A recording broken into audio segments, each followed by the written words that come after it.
All right, so if you've ever found yourself deep in an ASP.NET Core project, you know the feeling, right? That moment when your validation logic just explodes. It's everywhere. Well, today we're going to tackle that head on and bring some serious order to the chaos using middleware validation. Okay, let's be real for a second. Does this sound painfully familiar? You've got validation checks in your controllers, more checks in your services, and oh yeah, you've probably duplicated the same checks in a few different places. It becomes a tangled mess, and it happens to the best of us. Yeah, this is what I like to call validation logic gone wild. It's that classic situation where you have inconsistent, duplicated code that's just a nightmare to maintain. But don't worry, there's a really elegant way to tame this beast. So what's the fix? Well, think of it like this. You're going to hire a bouncer for your application. Seriously, a security guard standing right at the front door, checking IDs, and making sure only the right requests even get to step inside. And that bouncer, my friends, is middleware validation. At its heart, the idea is super simple. It's about validating requests on a global scale, right there in the ASP.NET Core pipeline, way before they ever get a chance to bother your controllers or your core logic.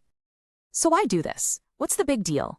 Well, for starters, all your validation is in one central place. It's reusable, so you write it once and it protects all your endpoints. And because it runs before anything else, it's a huge win for security and consistency.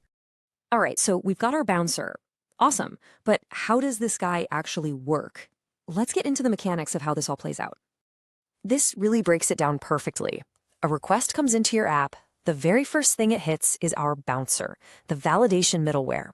Only if that request checks out, only if it passes the test, does it get to move on to the controller. It's the ultimate gatekeeper. But this is where it gets really cool. This gatekeeper has a superpower, a secret weapon that makes it so incredibly effective. Any guesses what that is? It's the power to just say, nope, you're not coming in. The power to just stop a request dead in its tracks. In technical terms, this is called short-circuiting. It means if a validation check fails, the middleware can completely halt the process. The bouncer just turns them away at the door. The request gets rejected, and it never wastes a single cycle of your application's precious resources. So when do you unleash this power? You use it for the important stuff, the deal breakers. If a crucial API key is missing or a security header isn't there, you short circuit. There is absolutely no reason to let that request go any deeper into your system. Okay, so let's talk about the bouncer's actual job description. What's on their checklist? Things like making sure an API key is valid, enforcing limits on how big a request can be, checking for required headers, even doing some basic rate limiting. These are all perfect jobs for our middleware bouncer.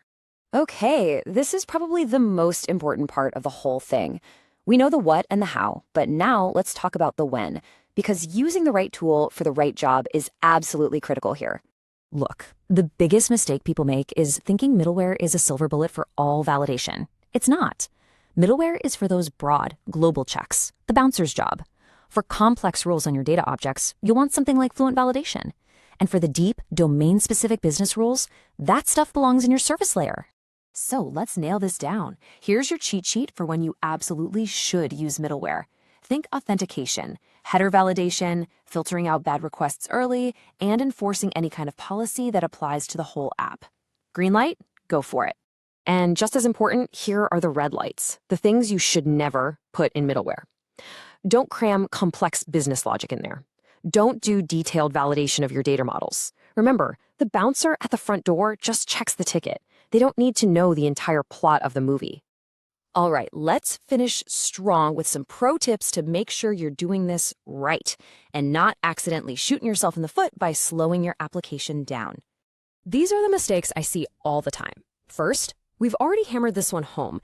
Keep business logic out. Second, don't short-circuit the pipeline unless you really need to.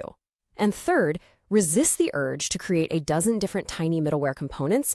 It can actually hurt performance. And on the flip side, how do we make this thing fly? Performance is key, right? So keep your middleware lean and mean. It has to be fast. That means avoiding any heavy operations, like hitting a database. And of course, use dependency injection for things like logging, so your middleware stays clean and focused. So, if you take one thing away from all this, let it be this. Middleware validation is all about handling those global, cross-cutting checks as efficiently as possible, long before your main business logic even has to wake up. It's your fast, effective front door bouncer. So I'll leave you with this question.